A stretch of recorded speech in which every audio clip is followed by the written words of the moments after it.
Ever since the invention of the camera, there have been growing concerns around privacy. But nowadays, with social media that is accessible to children at a younger age, there's a lot of concern around privacy and security of children. What are different approaches that can be used for managing the privacy of learners online? I'm Dr. E.T., and this is on EdTech.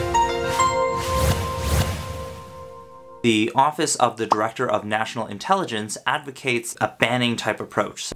They will be able to identify the websites you visit, and in essence, anything you do on your computer will be known to them. Yet, on the flip side, there are others, such as teacher Nicole Pinkard, who talks a lot about digital literacy. So if a sixth grader today, by the time they graduate from college, is not fluent, if you will, in some of these other forms of media, I would venture to say that they won't necessarily be considered as being literate.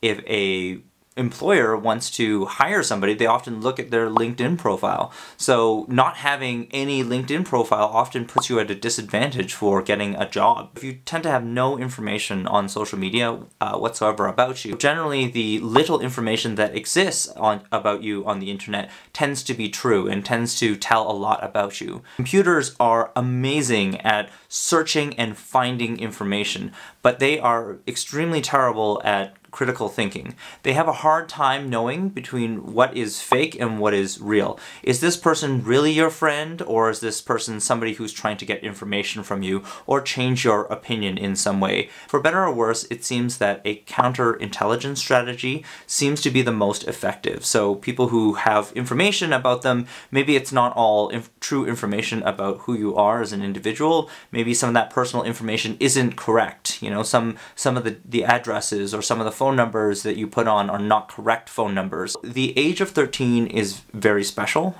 at least in the United States. It's the age at which you technically become an adult on the internet.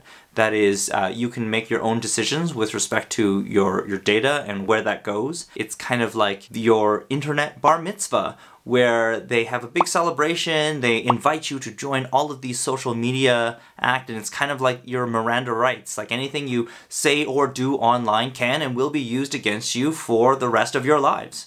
Prior to 13 years of age, when it comes to information that companies collect online from kids under 13, parents should be in control. So if a site wants to collect information from people who are under 13 years of age, then the parents have the right to ask that that information be taken down, or they have the right to ask for what type of information are you recording about my child. A 2012 report actually found that 43% of children 9 to 12 years of age already have social media accounts in the United Kingdom. 1 in 3 was said to have a Facebook account, despite the minimum age for a Facebook account being 13 years of age. In the United States, there's the Child Online Privacy Protection Act, or COPPA. Many companies do not follow these regulations, and from history it's been shown that there has been very few penalties served for violating COPPA. It was estimated that the average penalty per user worked out to about $2.28. And if you think about that, for most social media sites, that's very, very little compared to the value of the information that they get. So another approach that's used is active monitoring. So parents can watch on the screens of their kids and see what types of sites that they're visiting. So there were some studies by Pamela Winsluski that looked at the type of behavior between parents and adults when they talk about their online behavior. And one of the things that they found was that students tend to downplay the risks that are involved. So they receive this message, they think it's no big deal. Whereas parents tend to overreact on many situations. So they see something and they think, oh, it's the end of the world, something really bad has happened, and they want to act on it.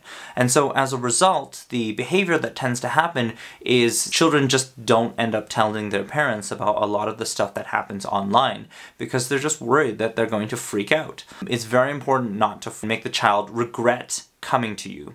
One approach that I'm a big fan of is early education, especially with primary students. Starting to think about what they might post on social media. So there's an opportunity to kind of create scenarios that simulate internet behavior. One method is to use the digital form. So you could use Google Classroom or Microsoft Classroom, or you could even use the new EdTech lessons online to create a classroom that's private. Or another example would be peer-to-peer type learning. So maybe you have an assignment, some project that people did, and you get every student, maybe 2 or 3 students, to write something positive about each project. And then you flip it around and you get every student to write something negative about the project. And you ask students, well, how did you feel when somebody wrote something positive? How did you feel when somebody wrote something negative about your project? Use that as a discussion for how people will feel online. How would you respond in that same situation? Give them scenarios, like real life scenarios of people using social media, or maybe show public examples of social media where there's a lot of backlash. I think there's a good opportunity for starting conversations that will lead into the critical thinking skill that's needed for responsible behavior online. How would you educate your kids about their actions online? Please leave a comment below and let me know any tips or tricks that you guys use. And if you're looking for more videos like this, where we have regular discussions around education and technology, I'd encourage you to subscribe. Thank you very much.